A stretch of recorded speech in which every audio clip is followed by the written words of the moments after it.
नमस्कार मित्रों, आशा करता हूँ कि आप सभी स्वस्थ होंगे, सुरक्षित होंगे। हम लोगों का जो ये प्रयास चल रहा है ज्ञान उत्सव में अपने ऋषियों, महर्षियों, संतों और भक्तों को पुष्पांजलि देने का, उसमें आज महर्षि अत्रि के विषय को लेकर के हम लोग बातचीत करते हैं।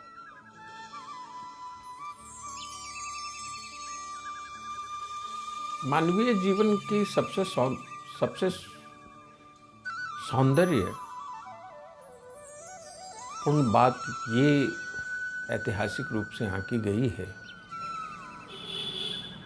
कि इतिहास उन्हीं को स्मरण करता है जो मानवीय जीवन में दिव्यता स्थापित करने के प्रयासरत होते हैं।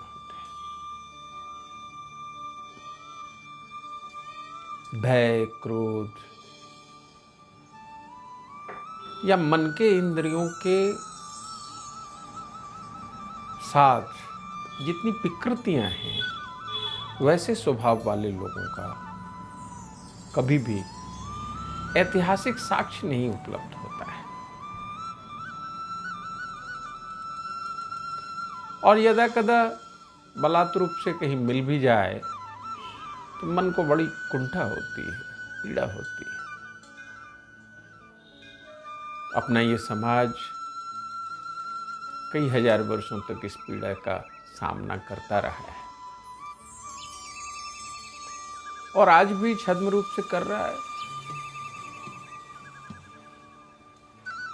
इस सनातन समाज जो सिंधु के तट पे था, उस हिंदू जीवन पद्धति के संपूर्ण वैभव को एक मानवीय ईर्ष्या ने इतना नुकसान पहुंचाया है कि ये केवल सनातन प्रजातियों का नुकसान नहीं हुआ है, इसने संपूर्ण मानवता को नुकसान पहुंचा दिया है।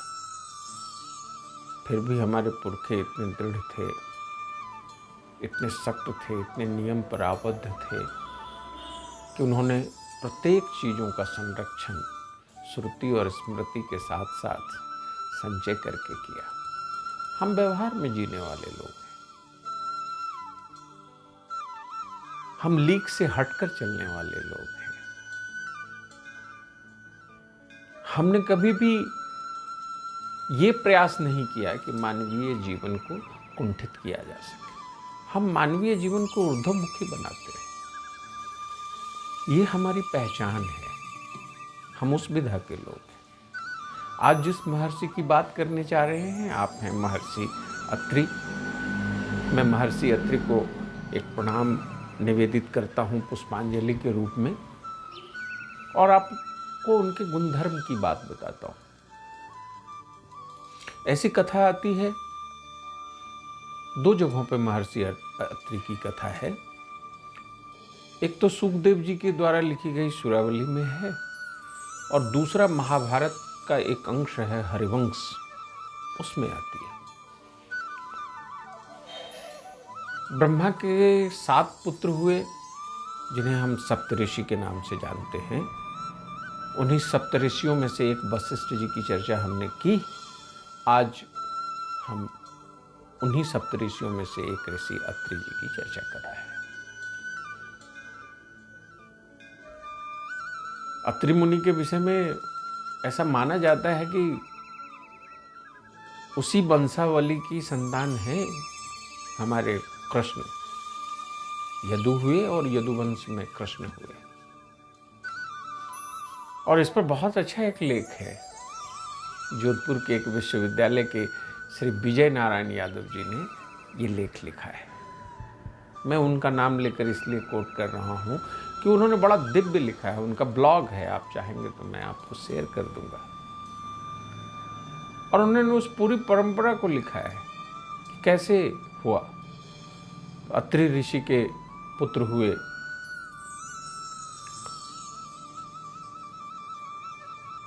चंद्रमा, चंद्रमा के पुत्र हुए नुहुस, नुहुस के पुत्र हुए आयु, आयु के पुत्र हुए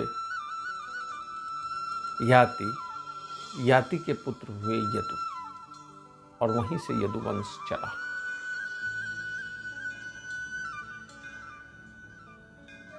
अत्रि मुनि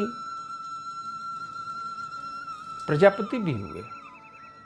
अपने यहाँ ब्रह्मा ने जिन्हें संतति संवर्धन का कार्य सौंपा था, उसमें दक्ष एक प्रजापति थे, जिनकी कथा हम लोग शिव पुराण में सुनते हैं।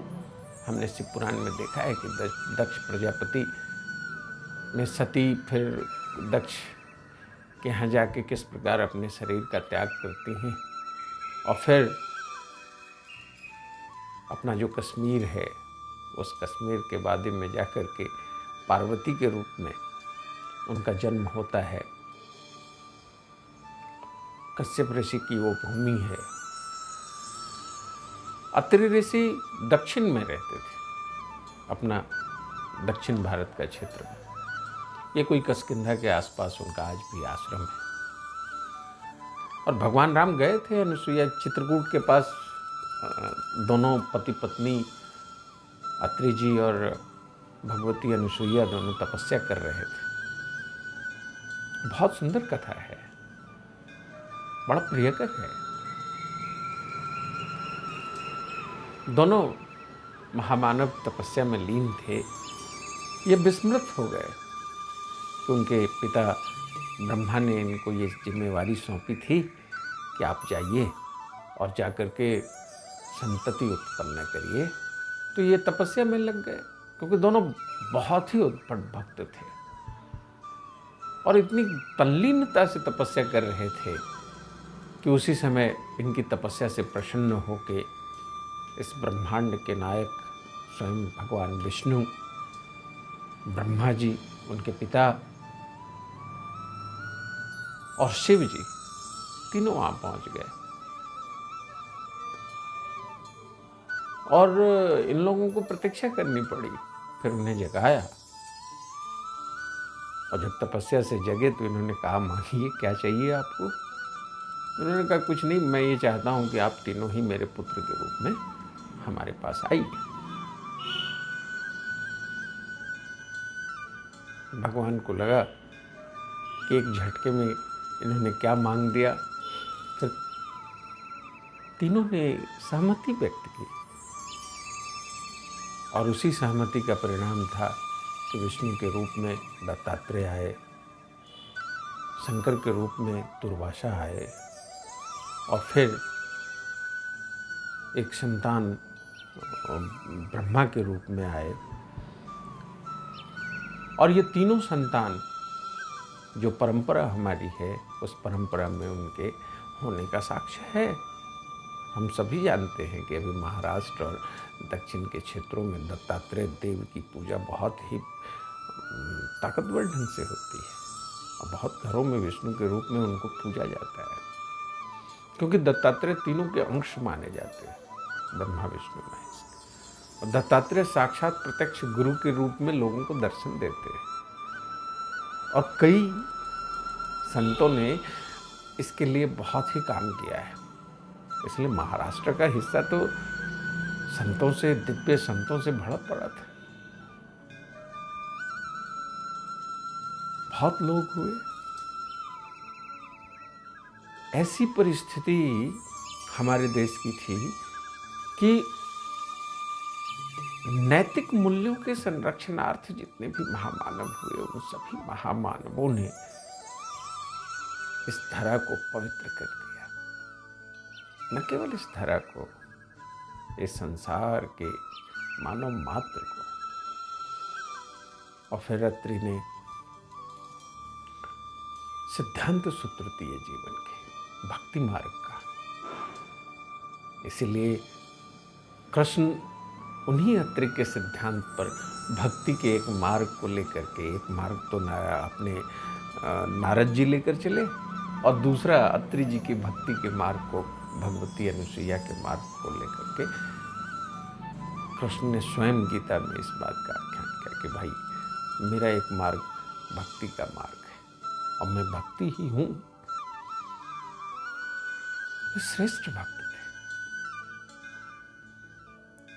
हमारे यहाँ पूज्यपाद गोस्वामी जी तुलसीदास जी महाराज ने अभी मुगल के काल में कितने पवित्रतम रामचरितमानस की रचना की लोक भाषा में, और उस लोक भाषा में भी अनुसुईया आश्रम का जो दृश्य उन्होंने प्रस्तुत किया, मानो दिल को छू जाता है।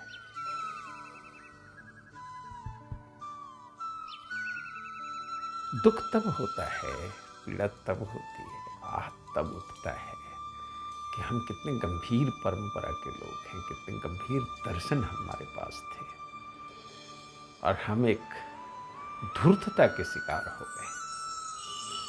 और हमारे ऊपर ऐसी धूर्तता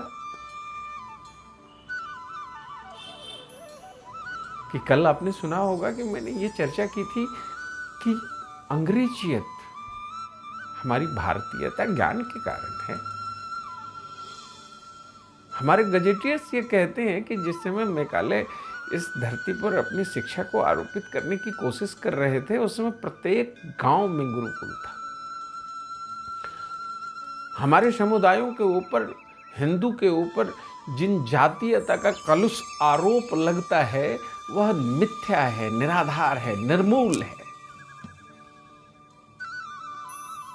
यही सिद्ध करने के लिए इन ऋषियों के सिद्धांतों को, सूत्रों को आप तक पहुंचाने का विनम्र प्रयास है मेरा। अब देखिए, अत्रि जी महाराज यदुवंशी हैं और उनकी श्रेष्ठता कितनी सिद्ध है, और उनके वंशावली के लोग हैं। दत्तात्रेय जी की पूजा होती है कि नहीं? याति हैं, यदु भी हैं, हम अलग नहीं हैं। एक बहुत ही अच्छा मंत्र है, कहता है हिंदवाह सहोदरा सर्वे न हिंदू पतितो भवेत्। हिंदू सभी सहोदर हैं, कोई हिंदू पतित नहीं है, कोई अस्पृश्य नहीं है, कोई छोटा नहीं है, कोई बड़ा नहीं है। हमें यह मानना चाहिए कि हमारा विघटन के कारण ये मैकाले पुत्र हैं। हमें ये मानना चाहिए कि हमारे इतनी श्रेष्ठ परंपरा को, दुनिया के मानवीयता को नष्ट करने की जो कल्पना इन शुक्राचार्य की संतान ने रची है, वो बड़ा विचित्र है। इसलिए मैं निवेदन करता हूँ। अब चंद्रमा के पुत्र हुए, चंद्रमा की एक बहुत अच्छी कथा स्मरण हो आई है, तो मैं आपसे साझा कर लेता हूँ। चंद्रमा बहुत ही दिव्य थे, अत्रि मुनि के पुत्र थे और बहुत दिव्य थे। उनकी दिव्यता का यह असर था कि उन्होंने अपने ज्ञान से और शक्ति से सारे यज्ञ यापन करके अपने राज्य को स्थापित किया था। लेकिन मदमत्त हो गए। सत्ता तो मदमत्त कर देती है भाई। सत्ता ऐसी चीज है कि मदमत्तता में लोग खो जाते हैं। चंद्रमा मदमत्त हो गए, और चंद्रमा जब मदमत्त हो गए तो ऐसी स्थिति आई कि देवगुरु बृहस्पति की पत्नी तारा को उन्होंने अपने जाल में फंसा लिया। और तारा जब उनके जाल में फंस गई तो घनघोर युद्ध हुआ। ब्रह्मा जी ने रोका, देवाधिदेव इंद्र ने रोका, स्वयं बृहस्पति ने कहा, जब नहीं माने, तारा को नहीं जाने दिए, तो युद्ध हुआ। और उस युद्ध में डर करके चंद्रमा फिर जब यहाँ चालाकी खेल गए शुक्राचार्य जी की बृहस्पति।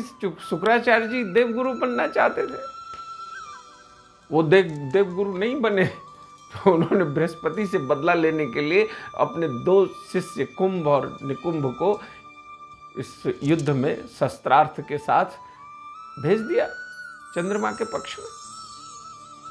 और जब चंद्रमा के पक्ष में गए तो चंद्रमा जो है सो बड़ी विचित्रता से इस युद्ध, जब युद्ध आसन हो गया तो ब्रह्मा जी को लोगों ने निवेदन किया कि भाई ये बड़ा नुकसान होने वाला है, आप कुछ करिए। फिर ब्रह्मा जी आए, उन्होंने बीच में इसको रोका। घनघोर युद्ध होने के बाद फिर चंद्रमा इस बात के लिए तैयार हुए, फिर तारा सुपुर्द हुई। और तारा जब सुपुर्द हुई तो जिस समय तारा सुपुर्द हुई उस समय तारा गर्भ से थी। अब बृहस्पति ने तारा को स्वीकार करने से मना कर दिया, कहा कि मेरे यहाँ तो बाहर से गर्भ नहीं आ सकता। फिर ब्रह्मा जी ने इस बात को लेकर के पूछा तो तारा ने यह स्वीकार किया, और फिर वो इतने दिव्य और बुद्धिमती थे कि चंद्रमा ने उनको स्वीकार किया। फिर उनका नामकरण बुद्ध हुआ। हमारी परंपरा है, हम कहीं से डिलिंक नहीं है, हम ऐसे लोग नहीं हैं जो कहीं से टपके हुए हैं। हमारा जड़ भी है, हमारी मूल भी है, हमारी तनाएं भी हैं, हमारा शिखर भी है। हम ऊपर तक अपने सभी तत्वों से जुड़े हुए लोग हैं। इसलिए आइए एक बार खुद को पहचानते हैं, सनातन तत्व को जानते हैं जो विज्ञान से भरा हुआ तत्व है। हमने वैज्ञानिकता, जीवन मूल्यों की वैज्ञानिकता संपूर्ण मानव के कल्याण के लिए हमारे पुरखों ने अपने जीवन में उतारी थी। हमारा ये जीवन नहीं था जो हम जी रहे थे, और जो हम जीवन जी रहे हैं वो जीवन हमारा नहीं है। इसीलिए इस तरह की आपत्तियों का सामना करना पड़ता है। और ये सारे कारण हैं केवल हमारी मानसिक गुलामी के, हमारे ऊपर आक्रमण के, हमें वैचारिकी से विभस्तता के। और फिर उसी में जितने भी वैचारिकी का आधार ध्वस्त होता गया, विकृतियां पैदा होती गई, उन विकृतियों में विकृतियां पैदा होती गई, और आज हम यहाँ खड़े हैं। इससे पहले कि हम सिमट जाएं, इससे पहले कि हमारी ये अमूल्य थाथी के लिए हमें रोना पड़े, हम जाग जाएं, हम सजग हो जाएं, अपने मूल्यों को पहचानें, अपने ऋषियों को पहचानें, अपने संतों को पहचानें। बस यही हमारा मूल तत्व है। यहाँ मैं ईशावास्योपनिषद की एक बात कहता हूँ, और वो मुझे बहुत अच्छा लगता है कि मनुष्य शरीर को धारण करने के बाद जिन तत्व को जानना है वो जान लिया तो कुशल, नहीं तो कई कल्पों तक, कई योनियों में भटकते रहना पड़ेगा। इसलिए हम ऐसा न करें। आप सुरक्षित रहें, स्वस्थ रहें, आनंदित रहें, यही मेरी प्रभु से प्रार्थना है। आपका बहुत बहुत आभार, धन्यवाद।